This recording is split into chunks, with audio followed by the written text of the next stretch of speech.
grand chose que j'aime pas dans mon métier, hein. Ça c'est déjà assez fort, ça prend pas mal de place. La non-routine, la sécurité, la créativité. La mauvaise considération des artistes, le fait qu'on puisse être interchangeable aux yeux de tous les producteurs, la mauvaise considération de l'humain à travers l'artistique, ça c'est quelque chose qui peut me rendre malade. L'ego, chez moi comme chez les autres, hein, je me sors pas du lot. Et les auditions, j'adore ça mais ça me stresse un peu. C'est pas que j'aime pas, mais j'ai dû apprendre à gérer un stress très particulier que tu n'expérimentes nulle part ailleurs. Vraiment les auditions c'est très particulier. Mais bon, j'aime bien quand même. Et moi, depuis que j'en fais donner, parce que dans Big Drama, je suis la directrice de casting aussi, on fait passer des auditions aux gens. Alors on met un point majeur à ce qu'ils soient hyper bien accueillis, à ce qu'on puisse prendre un peu notre temps et qu'ils se sentent décontractés. Et en général, les retours qu'on a, c'est merci, parce que dans tous les cas, j'ai passé un bon moment. C'est important pour nous parce qu'il y en a qui...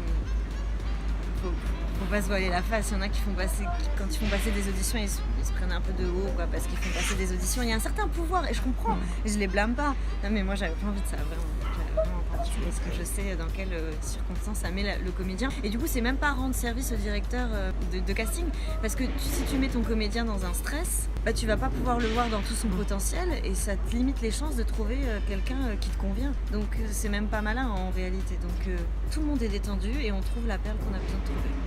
Et on frustre personne. Oh là là. Alors déjà mon café. Un bisou à mon amoureux.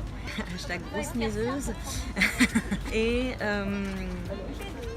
je pense que assez rapidement le matin je me mets à chantonner. C'est devenu des réflexes. Ouais, voilà. Alors j'essaie de faire le vide. Vraiment de faire le tri entre ce qui est bon à prendre de la journée et ce qui est bon à laisser, d'avoir quelques petits moments de gratitude, merci l'univers pour ci, pour ça, des trucs tout bêtes, parfois juste, j'ai vu une petite fille hyper contente d'avoir un paquet de bonbons dans le métro et j'ai trouvé ça hyper inspirant de voir comme elle pouvait se contenter d'un rien, à quel point ça a généré une joie mais démesurée par rapport au petit paquet de bonbons. Et voilà, donc je repense à des petites choses comme ça dans ma journée qui paraissent anodines mais qui en fait peuvent être hyper inspirantes. Et une tisane souvent. Voilà. Je sais pas, moi j'y vais. Hein. Alors moi c'est la fosse au lion. J'ai rarement le trac avant de monter sur scène, sauf pour les premières par exemple. Sinon après c'est tellement du fun. Je respire quand même, je me reconnecte à ma respiration pour qu'elle soit bien basse et je respire bien avec mon ventre. Je me chauffe un peu la voix pour être sûre d'avoir la voix bien placée, enfin, c'est lié de toute façon. Et j'embrasse mes partenaires et je regarde et j'ai un moment de partage avec mes partenaires. Je trouve ça hyper important. Toujours un petit œil-toy, un truc comme ça. Voilà, pas plus compliqué. Je me plains, je pense. Je suis crevée. Oh, du nom, le public, voilà. Ou alors, ah super, oui. Je pense qu'il y a toujours un petit truc de... C'est fini. Alors qu'on a kiffé, hein. Où je suis hyper heureuse. Enfin, en tout cas, j'ai une réaction sur ce qui vient de se passer. Très brève, mais très instinctive. En général, il faut défaire le décor la plupart du temps, ou en tout cas ranger ses affaires. J'aime bien tout ranger, pas trop laisser traîner, que ce soit dans les grosses prods ou dans les petites prods, pas laisser traîner mes costumes, ou pas, voilà. Et je check mes mails. Je m'assois, je prends un moment pour moi, je mange un petit truc, je check mes messages et après je me démaquille, je me change. Alors j'ai déjà eu une chance incroyable de jouer au théâtre du Palais Royal avec l'équipe d'Aladin, sous la mise en scène de Jean-Philippe Daguerre, et c'était un cadeau du ciel, je me rends compte. Et il s'avère qu'après j'ai fait des choix parce que j'ai enchaîné sur la famille Adams et je me sentais pas...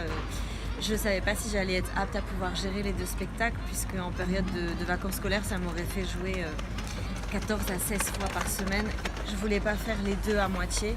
Et comme c'était la première fois que je pouvais tester l'expérience pleine d'une vraie comédie musicale, je me suis dirigée vers la famille Adams, ce que la production de Aladin a compris, mais qui du coup, voilà, ça nous a séparés, en bon terme, mais ça nous a séparés. En toute honnêteté, je peux pas dire que j'ai pas de regrets aujourd'hui. puisque je ne suis pas très satisfaite de la manière dont s'est terminée mon expérience avec la famille Addams, même si ça m'a apporté plein de choses. Donc forcément, après tous les rebondissements que j'ai traversés, j'ai repensé vivement à Aladdin et à cette production qui était vraiment nickel. Enfin, c'est la production rêvée, c'est-à-dire que c'est une production qui paye en temps et en heure. Non, c'était vraiment la production idéale. Jean-Philippe Daguerre est un metteur en scène incroyable, très humain, et un succès fou maintenant, mais qui garde une humilité assez dingue. Je le pense très sincèrement. Je trouve que c'est très important de dire quand on a travaillé avec quelqu'un qui est incroyable, franchement. Face à tout ce qu'on rencontre dans le milieu du spectacle, il y a des gens qui considèrent encore l'humain et il y a des metteurs en scène qui défendent leurs artistes et je trouve ça chouette. Après, je blâme pas les autres, hein. Tout le monde, je sais que tout le monde fait de son mieux et tout le monde fait comme il peut avec les conditions. Les metteurs en scène ont parfois une épée de Damoclès au-dessus de la tête et je peux pas les blâmer pour ça, malheureusement. Voilà. Et du coup, j'ai eu cette chance incroyable de jouer avec ce spectacle au Théâtre du Palais Royal. Après, c'est sûr que j'aimerais tester l'expérience Mogador, forcément. C'est pas une fin en soi, c'est pas un but ultime dans ma carrière, mais j'aimerais.